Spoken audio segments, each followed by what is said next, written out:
Nope. More like, yep. I should start this over. That was terrible. You know what? No, go on Monday. Go on YouTube and just type in Nope review and just see how many people start their videos like that. Just make a little chart. Yeah. So this movie is going to be divisive as fuck.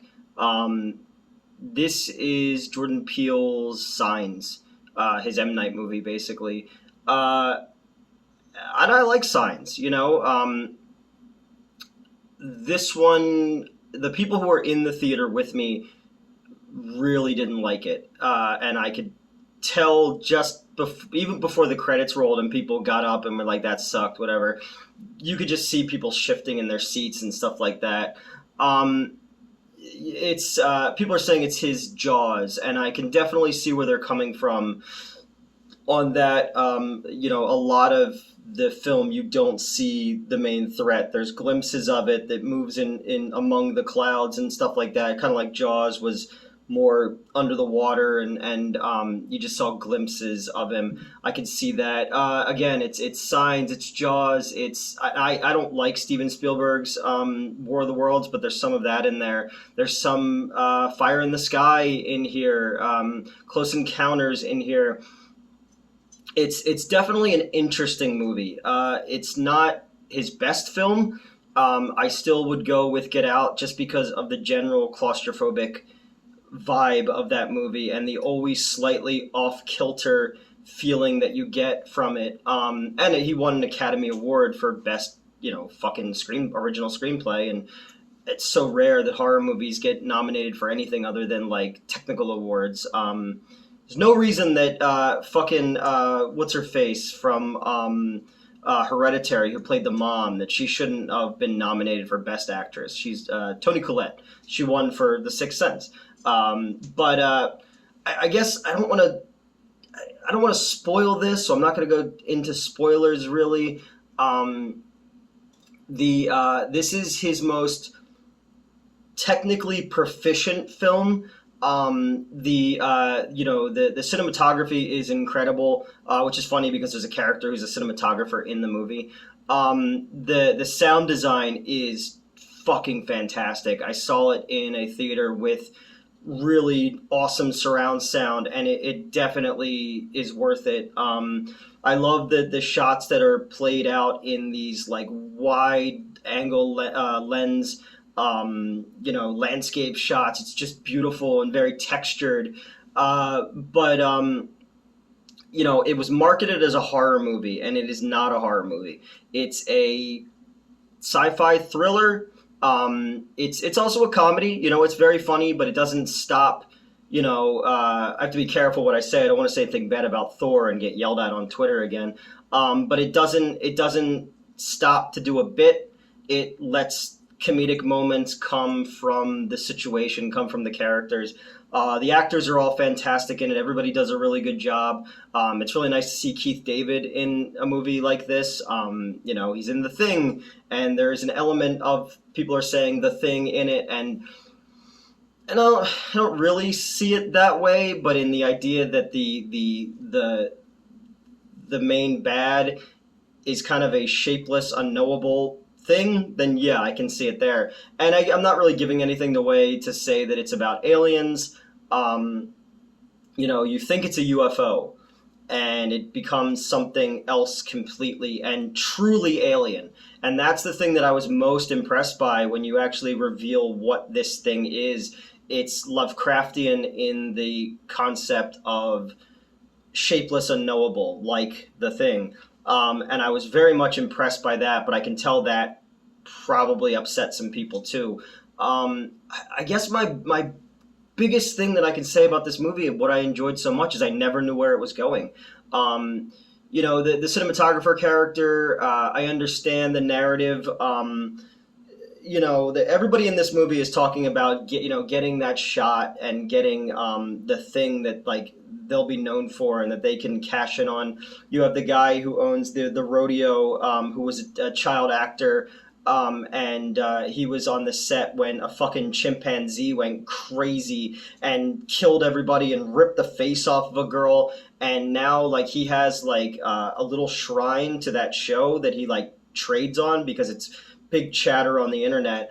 And the cinematographer character who kind of comes in super late into the movie, I almost feel like you didn't need him, but I understand where he is in, like, it seems like he's dying or something like that. They kind of give you the idea that he's sick.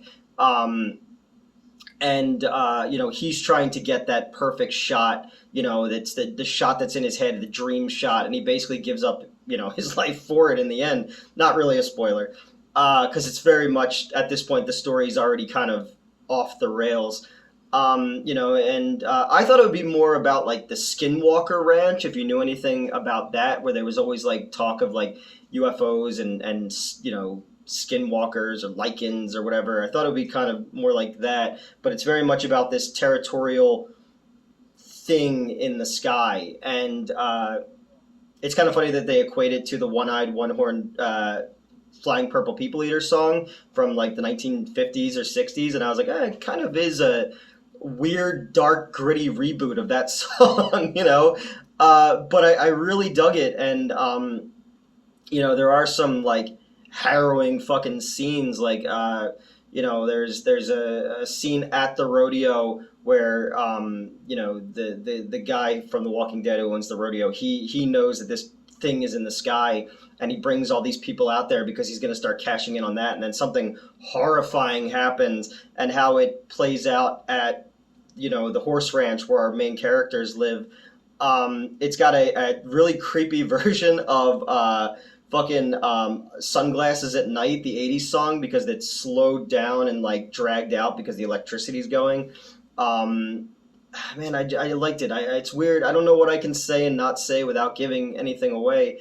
But like I when you finally get into it, it's spectacle, and that's what they keep saying throughout the movie is I'm going to show you spectacle, and they market it as a horror movie, and that's probably going to turn people off because when you get there and it's not really a horror movie, but it's a blockbuster. Like it's a big movie in how it's shot and how the sound design is, and the effects when you finally get to them. It feels like an Amblin movie. It feels like like a Spielberg movie, and that's a good thing, because it like I said, it harkens back to Jaws. It harkens back to Close Encounters, where this is an original story, and the screenplay, the way it's set up is very it's a 3-act narrative, but it also doesn't do things linearly, which I really liked. And it has these kind of interesting act breaks, and everything is kind of, it all flows together into the end. I don't know. I want to go longer, but it's like 110 degrees, and I had to turn the air conditioner off to shoot this. So I'm just like, I'm sitting here like baking. I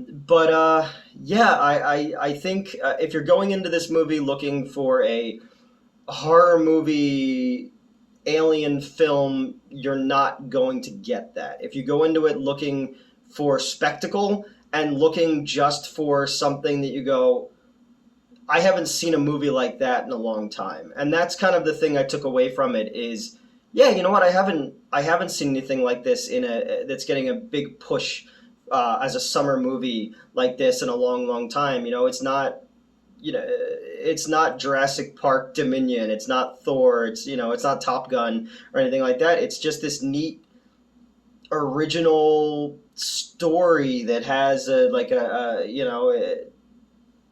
fucking space thing that's hunting on this horse farm, and I want to talk about the spoilers of it and all that, and get into like when you actually reveal what it is, because I have a lot of ideas about that, and talking about some of the actual set pieces that I thought really worked, and some that didn't work really, and you could have left out. But for the most part, I would say that this is probably his second best movie.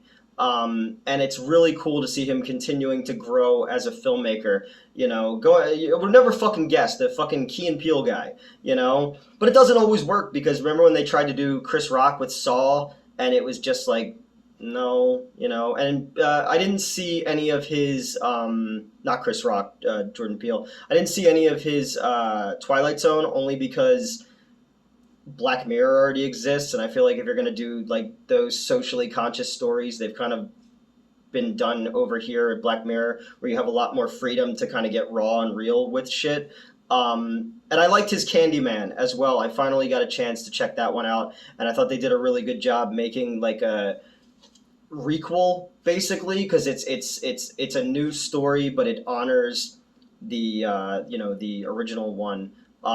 So this dude's on a fucking roll, man. I did see the tweet the other day where he was like, where some guy was like, he's the best horror director of all time, and I was just like, I don't know, like if you're going for like three in a row of like amazing films, like I think you guys forget that James Whale exists. Back in the day, if it comes to like straight horror, because Hitchcock did thrillers. Even Carpenter didn't do all horror in a row. Um, so yeah, I like Jordan Peele a lot, but let's fucking pump the brakes. But if you're looking for spectacle, if you're looking for something different and weird and funny and pretty cool, that's beautifully shot, beautifully scored, like I said, amazing fucking sound design, and like an actual like the most alien looking thing I've seen on screen since the movie Arrival, the Amy Adams movie, in a non anthropomorphic alien looking thing. It's this, and yeah, check it out. Let me know if you liked it. Let me know if you hated it. I love the idea of the horse farmers, or like the people on the ranch. Their great grandfather was the first man ever in assembly of film. He was the black man on the horse, which I think is really cool because they're basically film royalty at that point. And it goes back to the monkey story as well, and it goes back to the TMZ guy who's in it later, where if it's not on camera, does it even exist, and is it real? Like, it's the Marilyn Manson lyric was in my head. It was like, if you die on TV, they'll make you a martyr and a lamb of God. I think that's how the lyric went. I don't know why that popped into my head right now, but yeah, not that we're using Marilyn Manson as someone to stand up and hold up right now. It's one of those having a hard time separating the art from the artist, because like angsty teenage and middle school Newt was like fucking hardcore into the Marilyn Manson and the goth stuff, and anarchy and down with the system chaos. But now I'm just like, ugh, every famous person is just fucking terrible. Um, I don't know. Yep, not nope. So let me know what you thought of the movie, and then we can get into spoilers maybe on the Discord or something like that, because I want to talk about it more, but I don't want to. I don't want to ruin the nuts and bolts of it for people. So yeah, if you like spectacle, and if you liked Get Out, and if you liked Us, I would definitely say check this one out. So like, share, subscribe, and I'm gonna go turn the air conditioner back on because I'm fucking dying.